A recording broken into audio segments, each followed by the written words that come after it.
Hello friends, today we'll read the poem The Snake Trying, and the poet has been composed by the poet W. Ross, and this poem has been taken from the Beehive book for the students of ninth class. And in this book the poet in this poem the poet tells us that all snakes are not poisonous.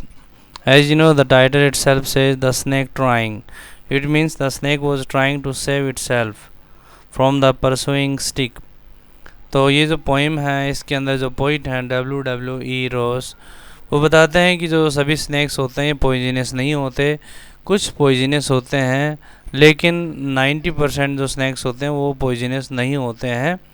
और लेकिन हम self defence में क्या करते हैं, सांप को जब कभी देखते इसे मार देने के बारे में डिसाइड करते हैं और इसे अल्टीमेटली मार देते हैं, जो कि गलत है। पोइट कहना चाहता है कि जो स्नेक्स हैं these are also created by the Almighty and they also have equal right to live on this earth planet as we have. So इसमें क्या कहते हैं पोइट, हम इसको पोइट में रीड करेंगे पोइम को देखिए। The snake trying to escape the pursuing stick with sudden curvings of thin long body, how beautiful and graceful are his shapes. So here the poet tells us that the snake was trying to escape the pursuing stick, कि जो सांप था, जो snake था, वो pursuing का मतलब following the stick that was following the snake. तो जो इसके पीछे जो स्टिक के साथ इसको पीछा किया जा रहा था सांप को, तो ये जो स्नेक था ये उस स्टिक से बचने के लिए कोशिश कर रहा था। With sudden curvings of thin long body, इसकी जो थिन और लॉन्ग बॉडी थी उसमें कर्विंग्स, ट्विस्टिंग होता है बल खाते हुए, अचानक बल खाते हुए आगे बढ़ रहा था और अपने आप को उस परस्यूइंग स्टिक से बचाने की कोशिश कर रहा था। How beautiful and graceful are his shapes, तो पोइट नोटिस करता है, ऑब्जर्व करता है कि उसकी जो शेप्स हैं वो कितनी ग्रेसफुल हैं, कितनी शानदार हैं, मैग्निफिसेंट हैं और कितनी सुंदर है। ठीक है, तो यहाँ पर इस तरीके से the writer tells us about the green snake which he finds, which he observes. He glides through the water away from the stroke. Stroke means होता है अटैक। उस स्टिक के अटैक से बचने के लिए उसने क्या किया, उसने अपना जो है स्ट्रोक से बचने के लिए वो पानी की जो तरफ में जो है ग्लाइड करता है, फिसल करके पानी की तरफ चला जाता है। Oh, let him go over the water into the reeds to hide without hurt, small and green, he is harmless even to children.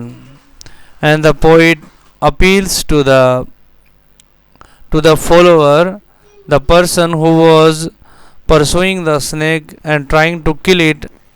उसने उस आदमी से कहा कि तुम इस सांप को जाने दो, पानी के ऊपर, उधर पानी के ऊपर से जाने दो इस सांप को। और जो रीड्स हैं, वो जो मॉरशिप प्लांट्स हैं, रीड्स का मतलब जो पानी के आसपास जो पौधे उगे रहते हैं, जो बुशीज, जो झाड़ियाँ होती हैं, उनको रीड्स कहा गया है। और जो पानी वाले जो प्लांट्स हैं उनमें छुप जाने दो इसको, विदाउट हर्ट, और इसको किसी प्रकार का नुकसान मत पहुँचाओ, इसे जाने दो। Small and green he is harmless even to children, ये छोटा सांप है, ग्रीन स्नेक है और ये बच्चों के लिए भी बिल्कुल हार्मलेस है। तो यहाँ पर one thing we need to notice that the poet knew very well that the snake was non-poisonous, and the poet also wants to make it clear that not all the snakes are poisonous. Only 5% snakes are poisonous, rest of the snakes are non-poisonous, and that's why the poet appeals to the man who was trying to kill the snake with a stick. Along the sand he lay until observed and chased away, and now he vanishes in the ripples among the green slim reeds.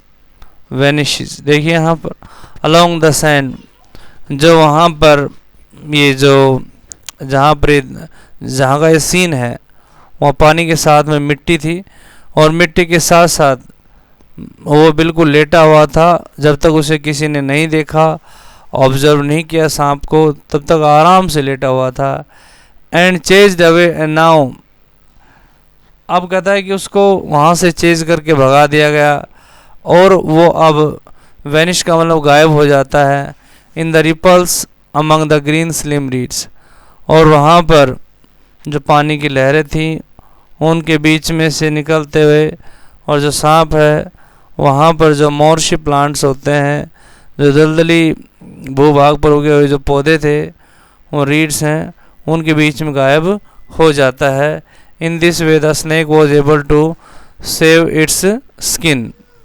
तो यहाँ पर जो है इस तरीके से हम देखते हैं कि जो स्नेक है वो at last it was able to save its life.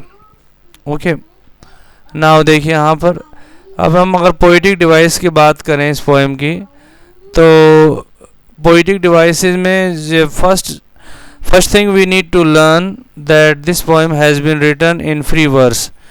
Free verse का मतलब होता है कि यहाँ पर किसी प्रकार की कोई पोइटिक डिवाइस का यूज़ नहीं किया गया है, राइम स्कीम का यूज़ नहीं किया गया है।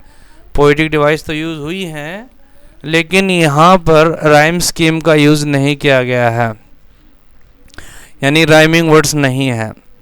ट्रांसफर्ड एपिथेट का मतलब होता है कि जो एडजेक्टिव है वो नाउन से पहले यूज़ हुआ है और इन उस नाउन के बारे में ना बता करके किसी दूसरे व्यक्ति के बारे में बताता है। जैसे यहाँ पर हम कहें pursuing stick, to escape the pursuing stick.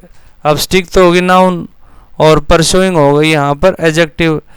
तो लेकिन ये जो परसुइंग है ये इस स्टिक की विशेषता नहीं बता रहा, लेकिन अल्टीमेटली ये थर्ड पर्सन यानी उस व्यक्ति के बारे में बता रहा है जो कि उस स्नेक का पीछा कर रहा था। परसुइंग स्टिक, क्योंकि स्टिक तो अपने आप पीछा कर नहीं सकती, फॉलो नहीं कर सकती, तो ultimately the stick was held by the man and the man was chasing the snake. So in this way this is epithet transferred epithet has been used here. And now the next is alliteration. Alliteration का use हुआ है the repetition of a consonant sound in two or more consecutive words is harmless. यहाँ पर आप देख सकते हैं, यहाँ पर देखिए he is harmless even to the children। यहाँ पर इतनी जगह के अंदर आप देख सकते हैं यहाँ पर h आ गया, ये क्या है कॉन्सोनेंट, h क्या है कॉन्सोनेंट, कॉन्सोनेंट साउंड का यूज़ हुआ है in the beginning, that's why it is alliteration. तो यहाँ पर एलिट्रेशन का यूज़ हुआ है। So these are poetic devices which have been used in this poem. Okay, and I'm sure you must have got the summary of the poem and stanza wise explanation. If you have any suggestions, please write in the comment box and let me know. Okay, thank you, have a nice day.